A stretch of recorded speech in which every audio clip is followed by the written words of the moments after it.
দুনিয়া আমাদের প্রত্যেকেরই পার হয়ে যাবে কোনো না কোনো ভাবে। দোস্ত, দুনিয়া পার, হাসলেও দুনিয়া শেষ, কাঁদলেও দুনিয়া শেষ। সুখের দুনিয়াও ভোর হয়, দুঃখের রাতও ভোর হয়, বাসর রাতও ভোর হয়, ফাঁসির রাতও ভোর হয়। মদের আড্ডায় যে যুবক, তার রাতও ভোর হয়ে যায়। তাহাজ্জুদের সেজদায় কাঁদে যেই যুবক, তার রাতও ভোর হয়ে যায়। কোনো রাতই বাকি থাকে না দোস্ত, জীবন চলেই যায়। স্বার্থপর এই দুনিয়া কারোর কথা মনে রাখে না, স্বার্থপর এই দুনিয়া কারোর জন্য থেমে থাকে না। পরশুদিন আমি, গতকালকের আগের দিন সকালবেলা ফজরের নামাজের আধা ঘন্টা পরে আমার মেয়েটারে মাদ্রাসায় দিয়ে আসার জন্য গেছি আমার গাড়িতে, মারুতি গাড়িতে করে। আসার সময় দেখছি একটা হাইয়েস্ট গাড়ি আর ট্রাক, 10 মিনিটের ব্যবধানে ওই রোডেই ফিরে আসছি। আইসা দেখি অ্যাক্সিডেন্ট, মুখামুখি। হাইয়েস্ট গাড়িটার ড্রাইভারটা ভিতরে ঢুকে গেছে একদম। পরে যখন বের করছে, কিছুক্ষণ পরে ড্রাইভার মারা গেছে। কিন্তু আমার বলার উদ্দেশ্য হলো, হুজুর, এই যে ড্রাইভারটা মারা গেল, জলজ্জন্ত একটা মানুষ গাড়িটা চালাইতেছে, চালাই এখানে আইতে, এই অবস্থায় লোকটা মরে গেছে। কিন্তু একটা গাড়ি, এতগুলো গাড়ি জ্যাম বাজে গেছে, কিন্তু একটা গাড়ির দাঁড়াইবার কোনো সময় নাই। পুরা হরন টিপতে আছে সবাই, মানে সাইড দাও, জলদি সাইড দাও, ডানি দিয়া বামে দিয়া প্যাঁ পু কইরা ভ্যাঁ ভু কইরা সবাই পার হয়ে গেল। কারো হাতে সময় নাই। একজন মানুষ জলজ্জন্ত মারা গেল, কেউ যে 10 মিনিট থেমে যাবে, একটা গাড়ি থেমে থাকবে, কারো হাতে সময় নাই। এটাই বলে স্বার্থপর এই দুনিয়া কারো জন্য থেমে থাকে না, কারো জন্য না। ধোঁকা, ধোঁকা, ধোঁকা, দুনিয়া ধোঁকা, ধোঁকা, দুনিয়া ধোঁকা দোস্ত। ভালোবাসা ধোঁকা, নারীর হাসি ধোঁকা, বন্ধুদের আড্ডা ধোঁকা, মোবাইলের এই ছবি ধোঁকা। যুবক, তোমারে ধোঁকা দিচ্ছে, ভিন নারী তোমারে ধোঁকা দিচ্ছে। সে তোমার কাছে নিজের রূপ যৌবন বিক্রি করে তোমারে দেখাইয়া, তোমারে ছবি দেখাইয়া সে উপার্জন করে। আর তুমি বোকা, টাকাও শেষ করো, যৌবনের শক্তিও শেষ করো। হায় হায় আহাম্মক যুবক, করলিটা কি? কারে দেখা, কোন বেড়ি দেখা নিজের চরিত্রটাও নষ্ট করলি, নিজের আখলাকটাও শেষ করলি? কোন বেডিরে দেখ, কার বেডিরে দেখলা, কিটা দেখলা? সে তো তোমার হবে না কোনোদিন, আর সে হলেও তো তুমি নিবা না। এত ফসা মহিলা যে নিজের শরীর, নিজের যৌবন, নিজের রূপ মানুষকে সারা পৃথিবীর জন্য খুলে দিছে উন্মুক্ত, এই নাফরমান রে নিয়ে তুমি করবা কি? এটা বিধি কিতা পাইবা? যা আছে তো দেখাইই দিছে। এটা বিধি আছে গীতার? হ্যাঁ, আস্তাগফিরুল্লাহ, আস্তাগফির। এই জন্য দোস্ত আমার, বন্ধু আমার, আমি ব্যক্তিগতভাবে মনে করাই দিলাম, আল্লাহর কোরআন শিখান, আল্লাহর কোরআন শিখেন, দ্বীন শিখেন। নিজের সন্তানকে বঞ্চিত করবেন না, আল্লাহর কোরআন থেকে বঞ্চিত করবেন না। মাদ্রাসায় ভর্তি করান বাচ্চাকে, দ্বীন সে জেনারেল শিক্ষাও শিখান, কোনো মানা নাই। একেবারে আটলান্টিক মহাসাগরের গভীরতা পর্যন্ত জ্ঞান অর্জন করুক, হিমালয়ের পর্বতের উচ্চতা পর্যন্ত আপনার সন্তান জ্ঞান শিখুক, কোনো মানা নাই। কিন্তু আল্লাহর কোরআন থেকে বঞ্চিত করে, নামাজ থেকে বঞ্চিত করে, আখিরাত থেকে বঞ্চিত করে এটা করবেন না, করবেন না। বলেন ইনশাআল্লাহ, বলেন ইনশাআল্লাহ। কওমি মাদ্রাসা নবীর দুশমন বানায় না, এটা যুগ যুগ ধরে পরীক্ষিত, যুগ যুগ ধরে। কারো মতের ভিন্নতার কারণে এটা নবীর দুশমন হইতে পারে না। ওনার মতের ভিন্ন হইতে পারে, কোন ব্যক্তি বিশেষের মতের ভিন্ন হইতে পারে, সেটা হইতে পারে, কিন্তু রাসূলুল্লাহ সাল্লাল্লাহু আলাইহি ওয়াসাল্লামের দুশমন এই আমরা এত বড় মিথ্যা কথা বইলেন না, ভাইবেন না, বিশ্বাস করেন। আলহামদুলিল্লাহ, শত শতবার, হাজার হাজার বার, লাখো বার এই পৃথিবীতে কওমি মাদ্রাসার উলামায়ে কেরাম কলিজার খুন দিয়ে, ইমানের শক্তি দিয়ে প্রমাণ করেছে রাসূলুল্লাহ সাল্লাল্লাহু আলাইহি ওয়াসাল্লামের ভালোবাসায়। এই বাংলাদেশের জমিনও যদি গত 100 বছরের ইতিহাস তালাশ করা হয়, তো ইনশাআল্লাহ কওমি মাদ্রাসার তালেবে ইলম, উলামায়ে কেরাম, ভক্ত অনুরক্তরা আল্লাহর নবীর ইজ্জতের জন্য সবচেয়ে বেশি কুরবানি, নজরানা তারাই বেশি পেশ করেছে। চলেন, প্রয়োজন ইতিহাসের আলোকে প্রমাণ হোক, নিরপেক্ষ প্রমাণ হোক, বিচার হোক, গত 100 বছরের ইতিহাস প্রমাণ হোক। ইনশাআল্লাহ প্রমাণ হবে। যে রাসূলুল্লাহ সাল্লাল্লাহু আলাইহি ওয়াসাল্লামের ইজ্জতের জন্য কার অবদান কত। যখনই কেউ নবীর বিরুদ্ধে কথা বলছে, রাসূলুল্লাহ সাল্লাল্লাহু আলাইহি ওয়াসাল্লামকে ব্যঙ্গ বিদ্রুপ করছে, তখনই গর্জে উঠছে কারা কদ্দুর। চলেন ইতিহাস বিশ্লেষণ করি, আল্লাহ আমাদেরকে বুঝ দান করে। আমার সর্বশেষ কথা হলো, আমি যেখান থেকে কথা শুরু করছিলাম, ওই ছোট দুইটা বাচ্চা মূলত শুরুতেই মোবাইল দিয়া ভিডিও করতেছিল। এই মূলত ওদেরও এখান থেকে আমার এতগুলো কথা। অর্থাৎ ওই মা বাবা বা ওই অভিভাবক যেই হোক, যিনি ওই বাচ্চা দুইটার হাতে বড় মোবাইলটা দিল, উনি জালেম, উনি অবুঝ। ওই বাচ্চা অবুঝ না, যে তার হাতে দিছিল উনি মূলত অবুঝ। উনি বুঝলো না যে সন্তানকে গড়তে হয়। আমরা মনে করছি শুধু বাজার সদাই, ভাত মাছ চাল ডাল, ফ্রিজ এসি, সোফা খাট পালং, দালান ওয়াল, বিল্ডিং টাইলস, এটাই হলো ঘর সংসার পরিবার, স্ত্রী সন্তানের লালন পালন, এগুলোর ব্যবস্থা করা। না রে বাপ, এগুলোর সংসার বলে না। সংসার বলে মানুষকে মানুষকে। স্ত্রী সন্তানের সেজদা, ঈমান, আমল, আখিরাত, এটা হলো সংসার, এটা হলো খেদমত, এটা হলো মূল কাজ। এদের ঈমান, এদের আমল, এদের আখিরাত, এদের নামাজ। যে ব্যক্তির ঘরে স্ত্রী সন্তান নামাজ পড়ে না, যার ছেলে মেয়ে ফজরের নামাজ পড়ে না, যে ঘরে রঙিন টেলিভিশনে রাতের 1টা পর্যন্ত নাচ গান, নাটক, সিনেমা, নর্তকীর ছবি, হিন্দি সিরিয়াল চলে, যে ঘরের সব আপনার আল্লাহর নাফরমানিতে পাল্লা দিচ্ছে, কেউ বিড়ি খায়, কেউ সিগারেট খায়, কেউ রুমে রুমে মোবাইল টিপে, নারী দেখে, নাচ দেখে, ছবি দেখে, ফজরের নামাজ কেউ পড়ে না, টেলিভিশন চলছে বছরের পর বছর, আল্লাহর কসম ওই সংসার মূলত সংসার না, ওইটা বিরান ঘর, মরুভূমি ছাড়া আর কিচ্ছু না। ওইটা বিরান ঘর, আলগা ঘর, যে ঘরে মানুষ থাকে না। মানুষ থাকে ওই ঘরে যে ঘরে মালিকের সেজদা হয়, আল্লাহর জিকির হয়, আল্লাহর গোলামি হয়, আল্লাহর বন্দিগি হয়। আপনি যুদ্ধ করেন, আপনি উপার্জনের জন্য তো অনেক কষ্ট করেন, 2টা টাকা কামাই করানোর জন্য তো কত পলিসি প্রয়োগ করেন, ছেলেটাকে নামাজি বানানোর জন্য আরো ফিকির করেন, মেয়েটাকে পর্দানসীন বানাবার জন্য আরো কি পদ্ধতি হইতে পারে সেটা ফিকির করেন, স্ত্রীর পর্দানসীন হওয়ার জন্য আরো কি করা যায় ওইটা চেষ্টা করেন, ওইটা চেষ্টা করেন। যুবক ভাই, তোমরা ভেবে দেখো ভাইয়া, কেন নামাজ পড়বা না? তোমরা কেন নামাজ পড়বা না? তোমরা কেন নামাজ পড়বা না? কেন আল্লাহকে নারাজ করছো? প্রিয় ভাই, শেষ পর্যন্ত এটা মনে রাখতে হবে, যদি মা বাবাও খবর না নেয়, তারপরেও তো তুমি নিজে তো আল্লাহর হিসাব থেকে মুক্তি পাবা না। আমি তুমি প্রত্যেকেই তো আমরা আল্লাহর সামনে একাকী দাঁড়াইতে হবে কিনা বলেন? তো তখন কি হবে আমাদের? তখন আমাদের কি হবে? আল্লাহ আমাদেরকে বুঝ দান করেন। দেখেন এবার তর্জমাটা শোনেন। আয়াত 16 নম্বর পারা, 19 নম্বর সূরা, সূরায়ে মারইয়াম। এই সূরার 59, 60 2টা আয়াত আমি পড়ছি।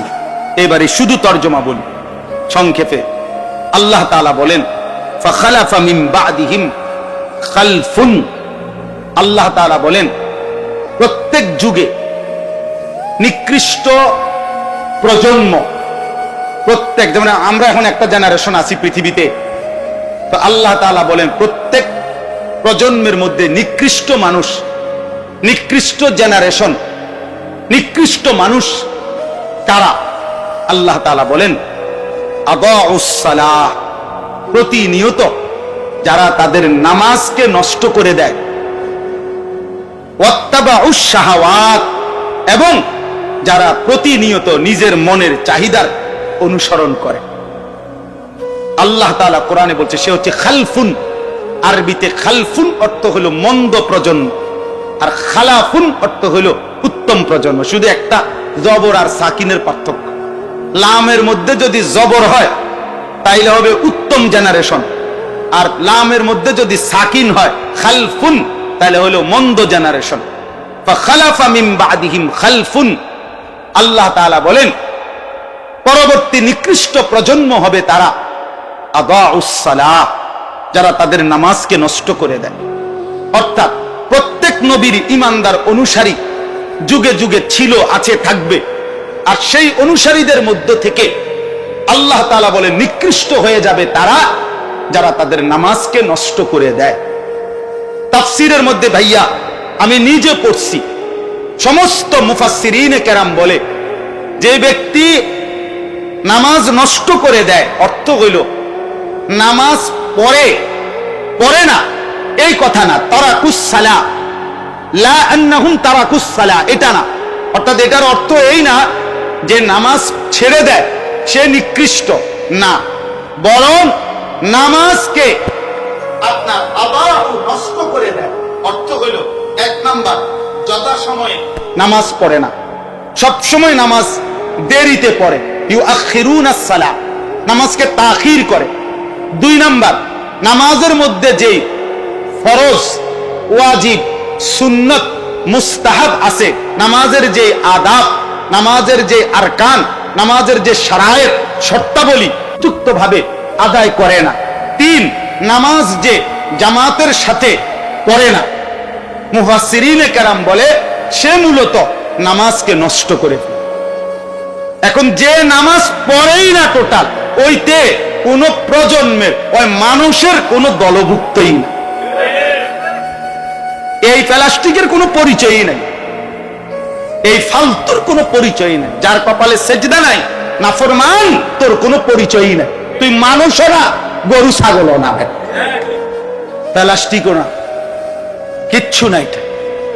এটা কিছুই না, এটা কোনো জাতের না, এটার কোনো পরিচয়ই নাই, এর কোনো পরিচয়ই নাই, ওর কোনো পরিচয়ই নাই। যার কপালে সেজদা নাই, ইনসানের খাতায় তার কোনো নাম নাই, সেজদাবিহীন। আল্লাহ কোরআনে বলছেন, আল্লাহকে চোখ থাকার পরেও যে দেখে না, আল্লাহর কথা যে কান থাকার পরেও শুনে না, আল্লাহকে নিয়ে যেই অন্তর ভাবে না, খুদার কসম ভাইয়া আল্লাহ স্পষ্ট বলছে উলাইকা কাল আনআম, ওই চতুষ্পদ জন্তু, ওই জানোয়ার, ওই জানোয়ার। কাজে রাগ করার কোনো সুরত নেই, রাগ করলে কোনো অসুবিধাও নেই, আল্লাহ বলছেন। অতএব এখানে আল্লাহ তাআলা স্পষ্ট বললেন ওই মানুষ নিকৃষ্ট মানুষ যে তার নামাজকে বিলম্ব করে, ওই মানুষ নিকৃষ্ট মানুষ যে নামাজের পূর্ণ নিয়ম কানুন ঠিকমতো আদায় করে না, রুকু দেয় না ঠিকমতো, সেজদা দেয় না ঠিকমতো, নামাজের মধ্যে যেই শারায়েত, ফারায়েজ, ওয়াজিবাত আছে এগুলো যথোপযুক্ত ভাবে আদায় করে না, ওই নিকৃষ্ট মানুষ। নামাজকে জামাতের সাথে আদায় করে না। আমি নিজে তাফসীরে মাআরিফুল কোরআনে পড়ছি, হযরত হুযায়ফা রাদিয়াল্লাহু তাআলা নূর জামানায় সাহাবী, উনি একজন লোককে দেখছেন নামাজের মধ্যে নামাজের রুকু সেজদা সে ঠিকমতো দিচ্ছে না, আল্লাহর কসম তাফসীরে আছে। উনি তাকে ডাক দিয়ে বললেন, এমন নামাজ তুমি আজকে কত বছর ধরে পড়ো? তো সেই লোক বলছে, আমি আজকে 40 বছর ধরে এভাবেই নামাজ পড়ি। আল্লাহর কসম, রব্বে কাবার কসম। তাফসীরের মধ্যে লিখছে হযরত হুযায়ফা রাদিয়াল্লাহু তাআলা আনহু বলছেন, মনে রেখো গত 40 বছরে তুমি কোনো নামাজ আদায় করো নাই, গত 40 বছরে কি করো নাই? তুমি মূলত কোনো নামাজই আদায় করো। তাইলে বলে আমাদের হালাত কোথায়? আমাদের হালাত কোথায়? যারা ঠিকমতো রুকু দেয় না, ঠিকমতো সেজদা দেয় না, ঠিকমতো আত্তাহিয়াতু পড়তে পারে না, ঠিকমতো দোয়ায়ে মাসুরা পড়তে পারে না, ঠিকমতো দুরূদ শরীফটা পড়তে পারে না, ঠিকমতো 4টা সূরা পড়তে পারে না, সহি শুদ্ধভাবে আলহামদুলিল্লাহ সূরাটাও পড়ার প্রয়োজন। একটা মানুষ বুঝি 40 বছরেও 4টা সূরা ঠিক করতে পারে না, এটা কথা? এটা একটা মুসলমান?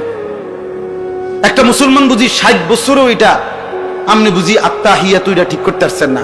আপনি কিতে আসলে? আপনি হুদা বাতে না খান, কিতেন বাত খান, আপনি বনে না খাইবেন চা দিয়ে, বুঝেন নাই কথা? আস্তাগফিরুল্লাহ, আস্তাগফিরুল্লাহ। এই জন্য আল্লাহ তাআলা বলছেন আদাউস সালাহ, নামাজকে নষ্ট করে দেয়। সে নিকৃষ্ট খালফ প্রজন্ম। আর কি? ওয়াত্তাবাউশ শাহাওয়াত, মনের চাহিদার অনুসরণ করে। যুবক ভাই, তোমরা নিজের সাথে মিলায় নাও ভাইয়া, তুমি এই সমাজের উত্তম মানুষ না অধম নিকৃষ্ট মানুষ? আল্লাহর কোরআন থেকে তুমি তোমারে মিলায় নাও। জীবনে যার নামাজ, কথা তো ছিল নামাজ সুন্দর করে পড়বে, কথা তো ছিল নামাজ সুন্দর করার কথা, সেখানে নামাজই পড়ে না, সুন্দর কি আর? হয়তো নামাজই চিনে না। 10 ঘন্টা 5 ঘন্টা 8 ঘন্টা চলে যায়, একটা বারো রবের সেজদার কথা মনে পড়ে। আল্লাহ নবী সাল্লাল্লাহু আলাইহি সাল্লামের স্পষ্ট হাদিস, নবীজি বলছে যে নামাজ ত্যাগ করে হাসরের দিন তার হাসর হবে কি? ফিরাউন, নমরুদ, কারুন, হামান, উবাই ইবনে খালফ, এই নিকৃষ্ট, এই পৃথিবীর সবচেয়ে বড় নিকৃষ্ট কাফের বেঈমানদের সাথে তার হাসর। আল্লাহ কোরআনে বলছে ফাওয়াইলুল লিল মুসাল্লিন আল্লাযীনা হুম আন সালাতিহিম সাহুন, যারা নামাজকে অবহেলা করে তাদের জন্য ওয়াইল, জাহান্নামের একটি নিকৃষ্ট অংশ, যেখানে অত্যন্ত নির্মম ভীষণ আযাব, এমন নিকৃষ্ট আযাবের মধ্যে নিক্ষিপ্ত। কোরআনুল কারীমের মধ্যে আছে জাহান্নামী, অনেক জাহান্নামীকে ফেরেশতারা জিজ্ঞেস করবে মা সালাকাকুম ফি সাকার ক্বালু লাম নাকু মিনাল মুসাল্লিন, এই নাফরমান কেন জাহান্নামে আসলি? তো জাহান্নামী বলবে লাম নাকু মিনাল মুসাল্লিন, আমি নামাজি ছিলাম না, আমি নামাজি ছিলাম না। কোরআনুল কারীমে আল্লাহ তাআলা বলছে তাড়াহুড়ো করে যে নামাজ পড়ে সে মুনাফিকের নামাজ, মুনাফিকের চিহ্ন মিয়া। বেনামাজিরে বলে নাই, নামাজ পড়ে কিন্তু হুলস্থুল করে, এ মুনাফিক। ইন্নাল মুনাফিকিনা ইউখাদিউনা আল্লাহ ওয়া হুয়া খাদিউহুম ওয়া ইযা কামু ইলাস সালাতি কামু কুসালা ইউরাউনা আন-নাসা লা ইয়াযকুরুনা আল্লাহ ইল্লা কালিলা। তো কোরআন শরীফের আয়াত। আল্লাহ বলছে যারা অলসভাবে নামাজ আদায় করে তারা মুনাফিক, যারা লোক দেখানো আমল করে তারা মুনাফিক, যারা আল্লাহর তাসবিহ সামান্য পরিমাণও আদায় করে না তারা মুনাফিক। মুনাফিক কোরআন শরীফের আয়াত। নবীজি বলছে তিলকা সালাতুল মুনাফিক, ওই নামাজ মুনাফিকের নামাজ। যে ব্যক্তি ইয়ারকুবু হাত্তা তাগরুবা শামস, সূর্য ডুবা পর্যন্ত অপেক্ষা করে, অতঃপর যখন সূর্য ডুবতে শুরু করে হাত্তা কানাত বাইনা কারনাই শাইতান কামা ফানাক্কারা আরবাআন, যখন সূর্য ডুবার সময় হয়ে গেছে এই সময় তাড়াহুড়া কইরা আসরের নামাজের 4 রাকাত কোন রকমে 4টা ঠোকর মারে, রাসূল বলে এটা মুনাফিকের নামাজ, মুনাফিকের নামাজ। তাইলে চিন্তা করে দেখেন মিয়া, বেনামাজি তো পরের খবর, নামাজ পড়ার পরও যদি অবহেলা করে, অলসতা করে, গাফলতি করে, সেই ব্যক্তিকেই নবীজি বলছে মুনাফিক। তো বেনামাজির হালাত কি? বেনামাজি কত নম্বরে পড়লো? বেনামাজির হিসাব কি? আল্লাহ আমাদেরকে মাফ করে দেন। সর্বশেষ কথা হলো ফাসাউফা ইয়ালকাউনা গাইয়া, আল্লাহ বলে নামাজকে যে নষ্ট করে দেয় এবং মনের ইচ্ছা মতো যে চলে, আমি আল্লাহ অচিরেই জাহান্নামের সবচেয়ে নিকৃষ্ট গুহা গাই, যেটার নাম ওয়াদিন ফি জাহান্নাম, যেটা জাহান্নামের একটা গর্ত, যেই গর্তে তাফসীরের মধ্যে আছে জাহান্নামের ওই গাই নামক গর্তটি এত নিকৃষ্ট আযাবে ভরা, জাহান্নামের বাকি অংশ আল্লাহর কাছে পানাহ চায় যে আল্লাহ আমি জাহান্নামকেও ওই অংশের মধ্যে ফেলিয়েন। আল্লাহ বলেন ফাসাউফা ইয়ালকাউনা গাইয়া, এই নামাজ বিনষ্টকারী ব্যক্তি, মনের চাহিদা মতো চলা ব্যক্তিকে আমি আল্লাহ জাহান্নামের সেই নিকৃষ্ট গুহা গাই নামক ওই গর্তেই ফেলবো। আল্লাহ আমাকে মাফ করে দেন। ইল্লা মান তাবা ওয়া আমানা ওয়া আমিলা সালিহান, এবার আল্লাহ বলে শোনো, যে তওবা করলো, এই গুনাহ ছেড়ে দিল, ফিরে আসলো, ওয়া আমানা আমি আল্লাহর উপরে বিশ্বাস করলো, ওয়া আমিলা সালিহান নেক আমল শুরু করে দিল, তো আমি আল্লাহ ওয়াদা দিলাম ফাউলাইকা ইয়াদখুলুনাল জান্নাহ, এমন বান্দা জান্নাতেই ঢুকবে। ওয়ালা ইউযলামুনা শাইআ, কারো উপরে সামান্যতম জুলুম করা হবে না। অর্থাৎ পেছনের এই গুনাহের জন্য আমি আল্লাহর ধরবো না, জুলুম করব না, বরং আমি আল্লাহ তাকে তওবা করার কারণে, ফিরে আসার কারণে, আমার আমল আবার শুরু করার কারণে আমি জান্নাতি দিয়ে দেব।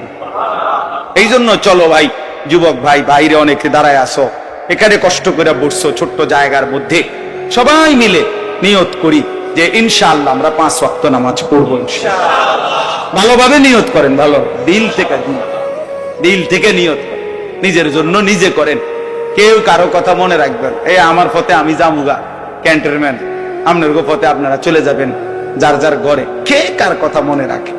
কাল সময় আছে রে ভাইয়া, নিজের জন্য নিজে ভাবে, নিজের ভালো, নিজের কল্যাণ, নিজের আখেরাত, নিজের পরকাল নিজে ভুলে যাওয়া, এটা বোকামি ছাড়ার কিছু না। আল্লাহ তাআলা আমাদেরকে তৌফিক দান করে। এই মাদ্রাসা আলহামদুলিল্লাহ রাস্তার পাশে একটা সুন্দর জায়গায় মাদ্রাসা হয়েছে। আমি ইতিপূর্বেও 2-3 বার মাদ্রাসায় আসছি, ঢুকছি এমনি রাস্তার সাথে, যেহেতু এদিকে যাওয়া আসার পথে সুবিধা হয়, যার কারণে ব্যক্তিগতভাবে আমি আরো আগেও ঢুকছি মাদ্রাসা। আলহামদুলিল্লাহ মাদ্রাসা নতুন করে উদ্যম নিয়ে সুন্দর করে চমৎকার পরিবেশের ভিতরে মাদ্রাসার পড়ালেখা চলতেছে। বাচ্চাদেরকে দ্বীন শেখানো হচ্ছে, বাচ্চাদেরকে আল্লাহর কোরআন শেখানো হচ্ছে। আপনাদের সবার কাছে অনুরোধ রইল, একটা মাদ্রাসা মহল্লাবাসীর কাছে 3টা জিনিস চায়। 1 নাম্বার, মাদ্রাসার প্রথম চাওয়া মহল্লাবাসীর কাছে দোয়া। কি? দোয়া। দোয়া করবেন আল্লাহ যেন মাদ্রাসা কবুল করেন। 2 নাম্বার, আতফাল, মুসলমানের সন্তান। মুসলমানের সন্তান মাদ্রাসা চায়। মুসলমানের সন্তান মাদ্রাসায় পড়তে দিলে আল্লাহর কোরআন শিখবে, দ্বীন শিখবে, আখিরাত শিখবে, আকীদা নষ্ট হবে না। আপনি আগে বুঝে নিয়েন কারোর কাছ থেকে, যিনি বলছে এসব মাদ্রাসায় দিলে আকীদা নষ্ট হবে, ওনারে আগে জিজ্ঞাসা করেন যে ভাই আকীদা কি জিনিস, এটা কুদুর আগে লিখা দেন, ওইটা উনারে মিলাই লই, জিগাইলই তৈব। আপনি উনি এই আকীদা গুলো আপনার নষ্ট করে দিব, এটি লিখে দো। লিখে দিলে আপনি আইসা এনে জিজ্ঞাসা করেন যে আপনার এই আকীদা কি, তাহলে তো আপনি বুঝবেন। কথা বোঝেন? আপনি মিলাই লইলেই তো হইলো যে হ্যাঁ না ঠিকই তো কইছে, হুজুরে কইছে বা আমার অমুকে কইছে যে আকীদা নষ্ট করে দিব। তাহলে আকীদা কি কি নষ্ট করব, এই জিনিসটি লেখা এটা মিলাই এলাম, তাইলেই তো হয়। বুঝেন নাই আমার কথাটা? তো এটা মিলাই নিলেই তো হয়। এটা মিলাইয়া দেখেন, তাইলেই বুঝবেন। এজন্য বাচ্চাদেরকে দ্বীন শেখাবেন। আপনাদের সন্তান, মা বোনও যদি কেউ আসেন, আপনাদেরকেও বলি, বোন আপনার বাচ্চাকে দ্বীন শেখান। বাবারা আপনারাও আপনাদেরকে বাচ্চাদেরকে দ্বীন শেখায়েন। বড় ছেলে তোমরাও ভাই ছোট ভাইদেরকে দ্বীনের জন্য মাদ্রাসায় ভর্তি করায়। আর 3 নাম্বার হলো আমওয়াল, মুসলমানের দান সাদাকা, সম্পদ, মুসলমানের দান সাদাকা। মুসলমানের দান সাদাকা মাদ্রাসায় দিলে, মাদ্রাসার কেউ স্মরণ না রাখুক আপনাকে, কিন্তু আপনারে যিনি সওয়াব দিবেন সেই আল্লাহ, তিনি তো দেখবেন, তিনি তো জানবেন নাকি, তিনি সাদকায়ে জারিয়ার সওয়াব আল্লাহ তাআলা চালু করে দিবেন, দিতেই থাকবেন। এই জন্য দোয়া, সন্তান, সম্পদ, দান সাদাকা মাদ্রাসার জন্য এই 3 জিনিসে অংশগ্রহণ করা একটা মুসলমানের উচিত। আমরা যেন প্রত্যেকে চেষ্টা করি, আল্লাহ তৌফিক দান করেন মাদ্রাসার জন্য ভালোবেসে। এদের কি এই বাচ্চাকে কি হ্যাঁ না কোরআন শরীফগুলো মাহমুদ ভাই নিয়ে আনেন, হাতে আপনার হাতে নিয়ে আনেন, মনে রাখেন। অনে বসো বাবা, অনে বসো, এনে বসো না, বসো, পড়ো। আউযু বিল্লাহি মিনাশ শাইতানির রাজীম।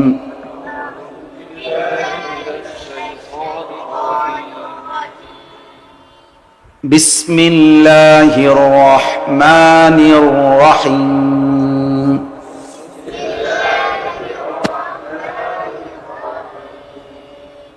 আল্লাহ